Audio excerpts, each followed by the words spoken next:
All right, everybody. Hey, I just wanted to shoot a quick video on the market update of Denver. So I try to do this about every, you know, 3 to 6 months. Is kind of look at the Denver market on a high level view. I don't really dig into stats a whole lot. I don't get into a ton of detail on individual neighborhoods with these tools that the MLS has for doing that. I just don't mess with that because, well, I'll get into that in a little bit why I don't do that. But let's just start off with what's going on in the Denver market in our market currently. And this is when I shot this video. It's September 16th, 2019, and I like to look at it kind of a high level look because I see these ebb and flows of especially in my wholesale business. Whenever there's you know some kind of political turmoil or something like that, investors really clam up and they have a hard time buying because they really get skittish really fast. And those are sometimes the best times to buy whenever there's something in the media or the news or whatever that's saying that we're going into recession or whatever, because that's when a lot of things dry up, people don't buy. October through December of 2018 is a great example that sticks out of my mind. That was just a time that investors weren't buying. The market was really slow and stagnant, and people were really worried about what was going to happen. And then 2019 came around, and things just picked back up again. So I think it's a good idea to look at the market, kind of a high level look, just to kind of really get your foundation set on what you're doing with your investing business, and not get scared off by every little tweet storm or every little news media thing that comes out that's negative on the market. So the Denver market, in my opinion, is still fairly strong. I'm actually hoping that it kind of drops off a little bit. I've always said my best years as a fix and flipper were 2008 through 2011, when people were scared to death to do fix and flips or buy rentals or anything. I was told I was absolutely insane to buy rentals in 2009 when the market was just super crazy and nobody's buying. That I did extremely well during that time, and I can't wait for another time like that to come along. But with that aside, let's see what's going on in the market right now as of 2019. So we're still seeing the sold price. I think we're on median. Let's do average. We're still seeing that kind of climb up. We're still seeing a climb in pricing, despite we're starting to see. Let's take this back, max. So let's look at it from. I always like to look at it from when things are really bad in 2011 to put things in perspective. So we certainly have seen the market, the inventory start creeping up, right? But we're also still seeing the sold price, the average price, also been creeping up with it. So what that's telling me is that there's still a lot of buyers out there, and the market's still fairly healthy. And we actually, from 2016 to 17, were a really difficult time for investors, especially me as a wholesaler and a fix and flipper. Whenever I was putting out a contract on anything during that time, I was competing against 10 or 15 other contracts. Everything was going, tens of thousands of dollars above asking price, and the margins were just so skinny then. Not It wasn't a fun time for fix and flippers during that time. At least it wasn't for me. So I like to see this inventory start to creep up. I think that's good. We're starting to get to a more balanced market.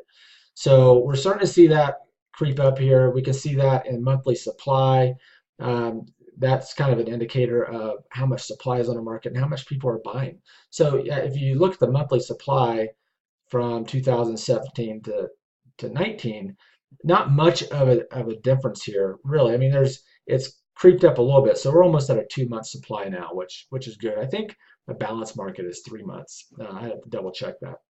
Um, Days on market, starting to creep up a little bit too. I think that's a median. Let's look at average. I like to look at average. So we're at 33 days on market versus 2017 is 29. That's average. Just look at the median during that time, 8 versus 13.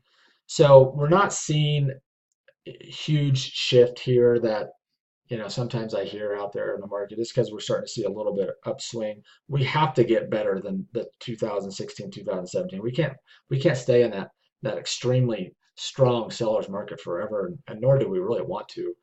Um, so the under contracts, again, over at max. So um, so we're much higher than we used to be, right?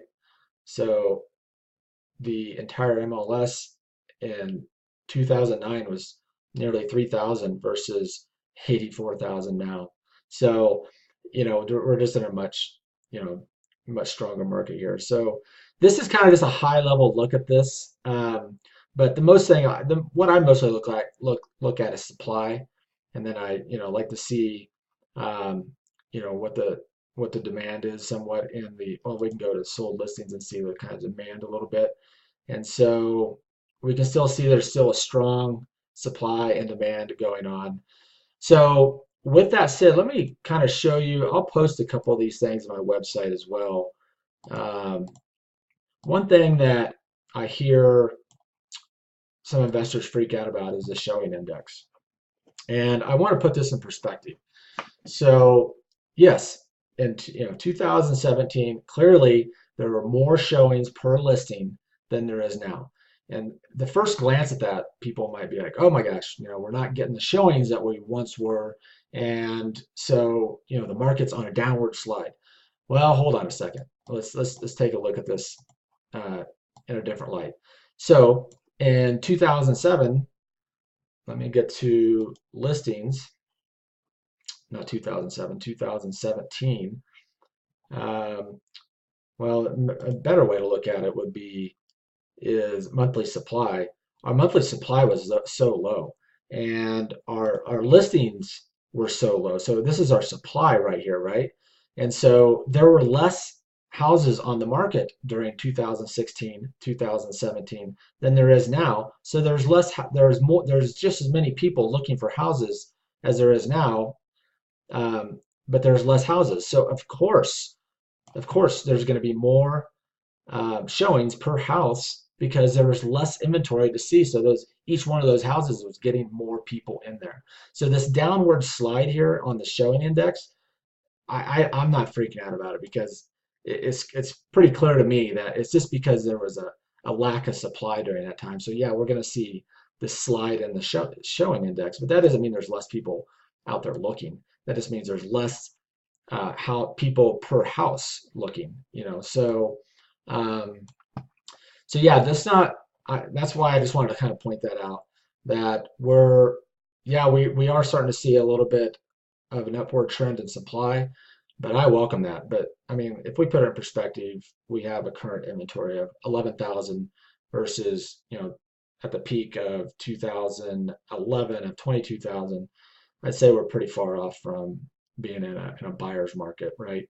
So I'm really kind of hoping we get more into this balanced market where a balanced market's really good for fix and flippers because we can find fix up inventory that has margins, and we can and we can still get it sold, right?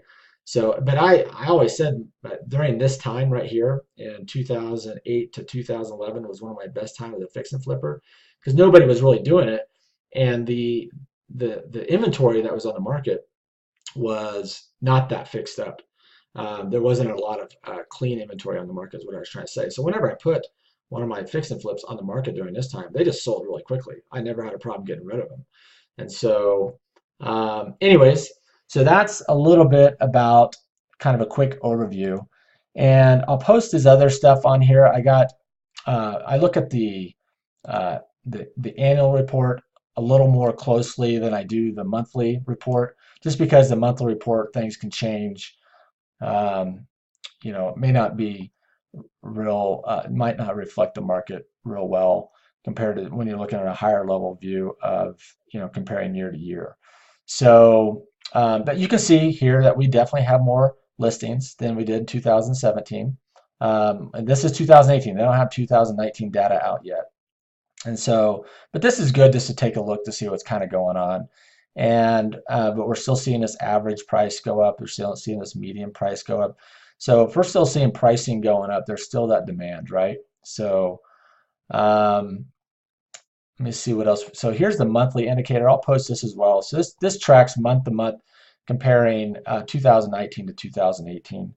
And so we're actually seeing, well, let's go to active.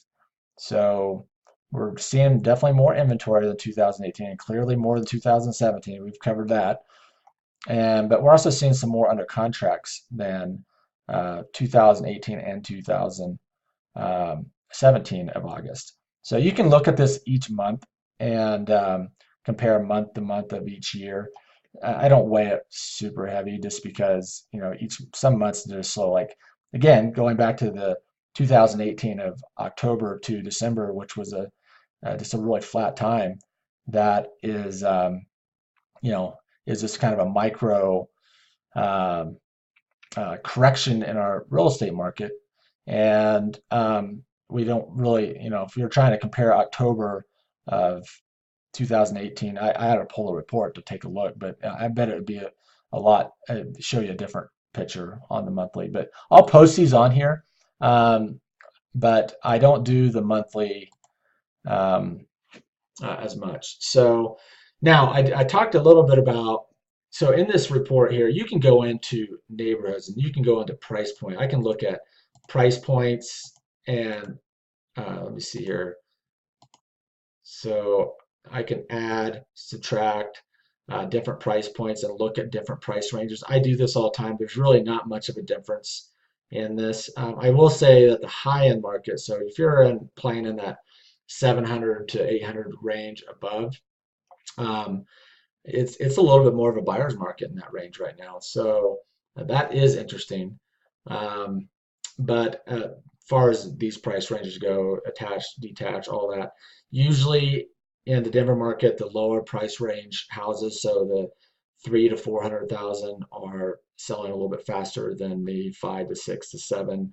And then when we get into 7, 8s and plus, that market's even softer right now from what we're seeing. So, but I'm not going to jump into each individual neighborhood because when I'm pulling the properties, I'm looking at that supply and demand when I'm pulling, and you should be too.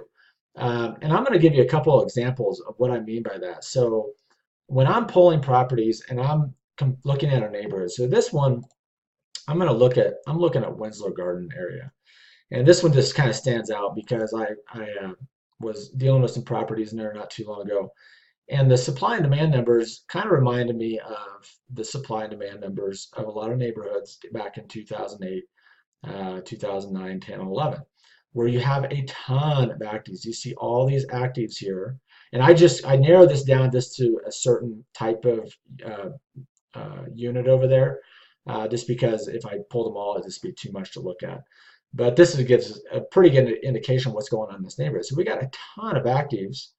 We've got just a few under contracts, and then we've got a fairly decent amount of solds.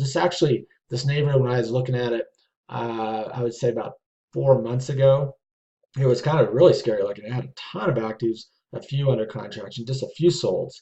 So now this neighborhood has actually been correcting a little bit. When I was dealing with these properties, we were the lows were 175. Now the lows are in the 160s. So there's a little bit of correction, but the solds are picking up. So I think it's going to balance out a little bit in there. So when I'm looking at neighborhoods, I'm looking at the supply and demand number. So let me give you another example of what most neighborhoods in Denver look like. So this is a property that I'm working on right now. And I'm just going to, the supply and demand numbers and in this particular neighborhood looks really good. So let me kind of jump into this and I'll show you a little bit more about what I'm talking about. And if you look at any of my other videos, I talk about supply and demand numbers a lot. And a lot of times when I blast out some of my wholesale deals, I'll talk about, hey, good supply and demand numbers in this neighborhood, should sell quickly. I'll say something like that. And this is what I'm talking about when I say there's good supply and demand numbers.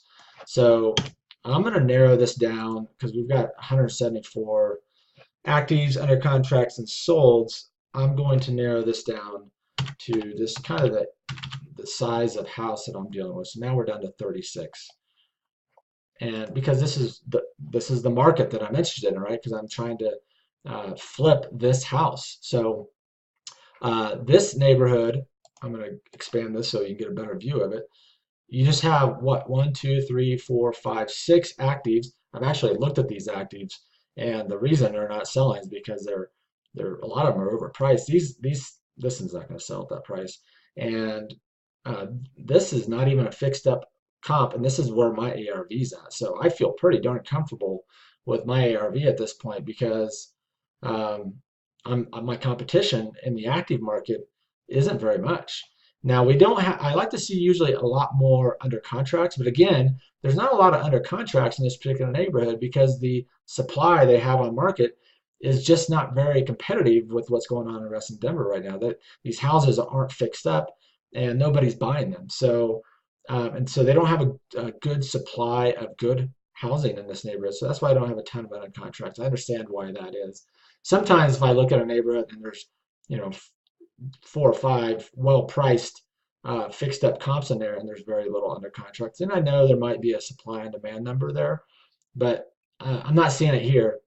And the solds back that up because we've got a ton of sold data, and this is 6 months worth of solds.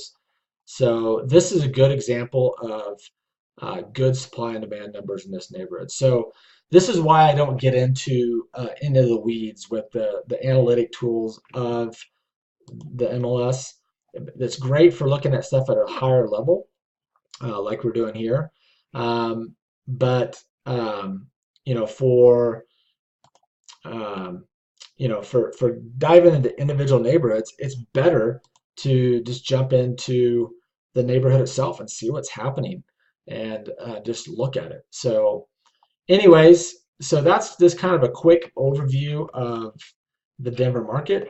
Like I said, that this InfoSparks does a good job of kind of letting us look at what's happening at kind of a higher level and see if there's anything really to be worried about. Right now, I'm not seeing anything um, that would be super concerning to me. So that's just that's my take on it. Everybody kind of looks at it differently, but I just want to shoot this video and kind of go through how I go through this, and hopefully that helps.